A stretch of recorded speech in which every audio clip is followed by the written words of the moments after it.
Hello दोस्तों, pulse study में आपका स्वागत है। हमारी राजस्थान जीके की वन लाइनर क्वेश्चनों की सीरीज चल रही थी, जिसमें आज हम क्लास नंबर 8 करेंगे। तो चलो स्टार्ट करते हैं आज की क्लास। आज का हमारा पहला क्वेश्चन है, जोधपुर शैली का सवर्ण काल किसके काल को कहा जाता है। तो जोधपुर शैली का सवर्ण काल जसवंत सिंह और मान सिंह के काल को कहा जाता है। जसवंत सिंह व मान सिंह के काल को कहा जाता है, क्योंकि इनके काल में ही जोधपुर शैली का सर्वाधिक विकास हुआ था। और आपसे पूछ ले प्रमुख चित्रकार, जोधपुर शैली के प्रमुख चित्रकार पूछ ले तो उनका नाम है नारायण दास,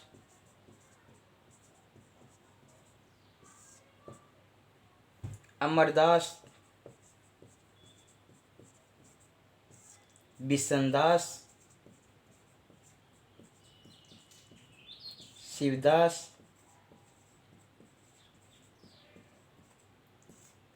और रतन भाटी। ये इसके प्रमुख चित्रकार है। और एग्जाम में लगभग यही क्वेश्चन घूम घूम के आता है कि ये तो इनके स्वर्ण काल पूछा जाता है और ये इनके प्रमुख चित्रकार पूछे जाते हैं। ज़्यादा से ज़्यादा यह पूछ लेते हैं नारी सौंदर्य। तो नारी सौंदर्य में इसमें है लंबी महिला है, लंबे हाथ, लंबी अंगुलियाँ और पतली कमर। ये नारी सौंदर्य की प्रमुख विशेषता है।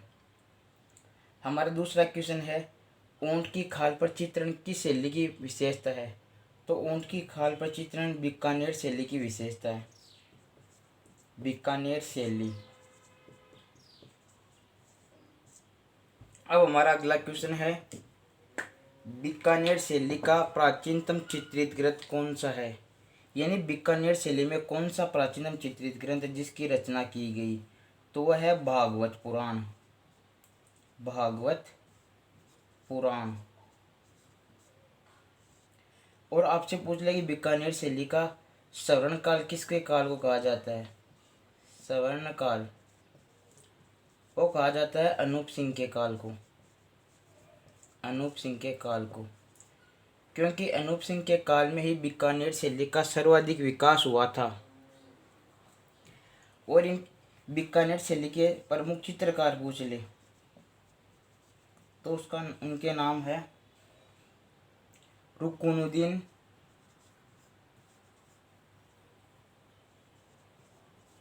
अली रज्जा, उस्ताद अमीर खां,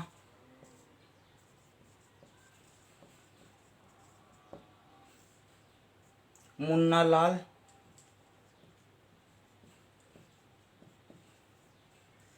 व मुकुंद।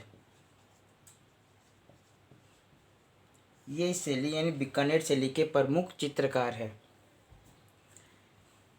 अब हमारा अगला क्वेश्चन है, आदमकद चित्र व बड़े बड़े कोटरे की शैली की विशेषता है। आदमकद यानी छोटी कद के जो चित्र बनाए जाते हैं, और बड़े बड़े कोटरे पेड़ पौधों में जानवरों के रहने का जो स्थान होता है उसे कोटरे कहते हैं। जैसे ये है पेड़, उसमें ये यहाँ पे कोई स्थान बना दिया जानवरों ने रहने का, उसे हम कोटरे कहते हैं। तो ये बीकानेर शैली की क्या है, ये जयपुर शैली की है प्रमुख विशेषता। आदमकद चित्र और बड़े बड़े कोटरे जयपुर शैली की प्रमुख विशेषता है। जयपुर शैली। और जयपुर शैली का स्वर्ण काल किसके काल को कहा जाता है। तो जयपुर शैली का स्वर्ण काल कहा जाता है प्रताप सिंह के काल को, क्योंकि प्रताप सिंह के काल में इस शैली का सर्वाधिक विकास हुआ था। और आपको यहाँ पे ये बात ही ध्यान रखना है कि जयपुर में जो हवा महल है उसका निर्माण भी किसने करवाया, प्रताप सिंह ने करवाया था। अब जयपुर शैली के प्रमुख चित्रकार हैं, उनका नाम भी देख लेते हैं। उनमें है साईब्राम,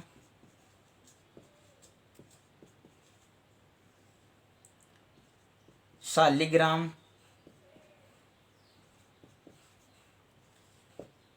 गंगा बख्श,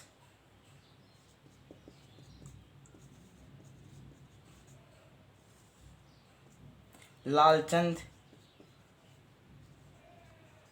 ये वही लालचंद है जो कि हवा महल का वास्तुकार था। मोहम्मद शाह,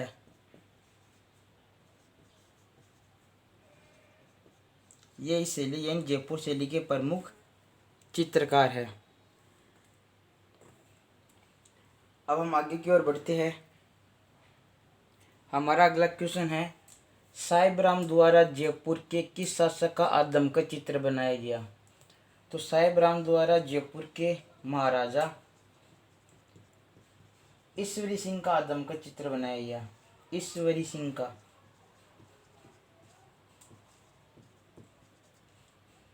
जिसने मराठों से तंग आकर इसरलाट या सरगासुली में आत्महत्या कर ली थी। ये वही ईश्वरी सिंह है। अब हमारा अगला क्वेश्चन है, हाथीदांत पर चित्रण किस शैली की विशेषता है? तो ये है अलवर शैली की विशेषता।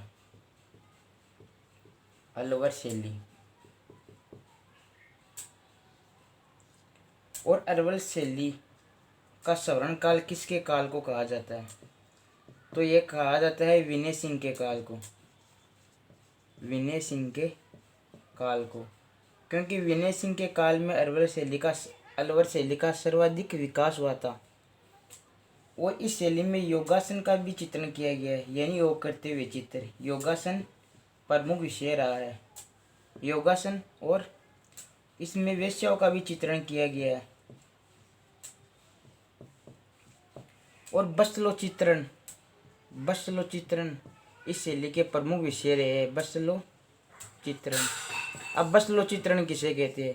तो ये कोई भी जो जैसे पेंटिंग गई है तो इसके चारों ओर बॉर्डर पर जो डिजाइन बनाई जाती है उसे बसलो चित्रण कहते हैं। ये भी अलवर शैली की प्रमुख विशेषता रही है। और आपसे पूछ लें इनके प्रमुख चित्रकारों के नाम बहुत ही इम्पोर्टेंट हैं, इनके नाम याद रखिए।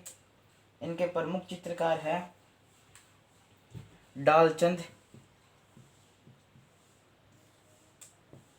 नानकराम, गुलाम अली,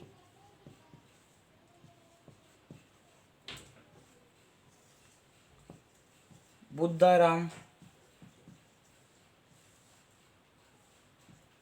बलदेव और मूलचंद। ये यहाँ पे लिख लो आगे, मूलचंद। और इस हाथीदांत पर चित्रण का मेन कलाकार भी मूलचंद ही था।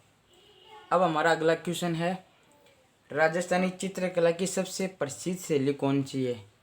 तो राजस्थानी चित्रकला की सबसे प्रसिद्ध शैली है किशनगढ़ शैली। किशनगढ़ शैली।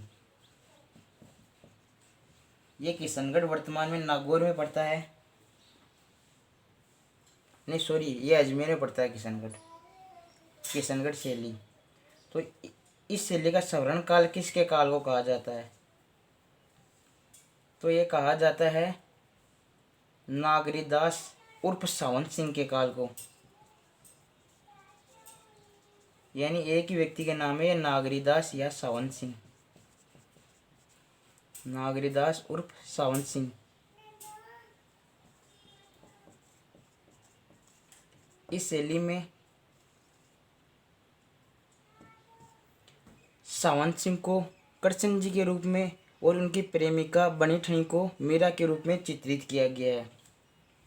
और इस शैली के जो प्रमुख चित्रकार है वो भी देख लो। प्रमुख चित्रकार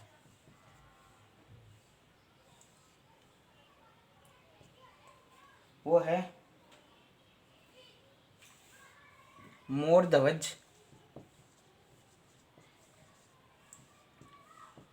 निहाल चंद, सूरध्वज,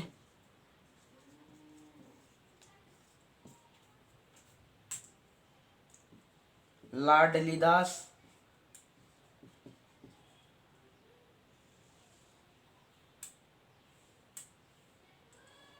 भंवरलाल।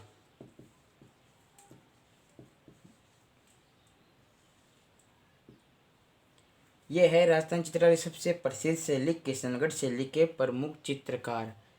अब आप इसमें एक बात और आपको ध्यान रखनी है कि नारी सौंदर्य, नारी सौंदर्य के अंतर्गत इसमें आता है कि लंबी महिलाएं, लंबे हाथ, लंबी नाक और हाथ में अर्ध मुकुलित कमल लिए हुए, यानी हाथ में आधा खिला हुआ कमल लिए हुए। इस शैली की प्रमुख विशेषता है महिलाओं की। अब हमारा अगला क्वेश्चन है, भारत की मोनालिसा किसे कहते हैं? तो भारत की मोनालिसा बनी ठनी को कहा जाता है। बनी ठनी चित्र को भारत की मोनालिसा कहा जाता है। अब आप पूछोगे कि ये बनी ठनी क्या है? तो ये बनी ठनी इस नागरीदास और सावंत सिंह की क्या है, प्रेमिका। और इसका चित्रकार कौन है? इस बनी ठनी चित्रकार, इस चित्र का चित्रकार है मोर ध्वज निहाल चंद। ये इसके क्या है, चित्रकार है। और बनी ठनी को प्रसिद्धि दिलाने का कार्य किया था फैयाज अली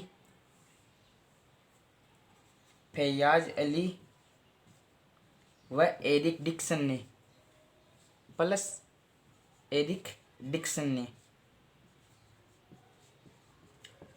और इस एरिक डिक्सन ने ही बनी ठनी को क्या कहा, भारतीय मोनालिसा कहा था। अब दोस्तों आज हम इतने क्वेश्चन करेंगे, और ये वो क्वेश्चन थे जो बहुत सी एग्जाम में पूछे जा चुके हैं और बहुत ही इम्पोर्टेंट क्वेश्चन है। तो आप इनको पढ़िए और तैयारी करते रहिए। जल्द ही हम एक नया वीडियो लेकर आएंगे इस पर। Thank you.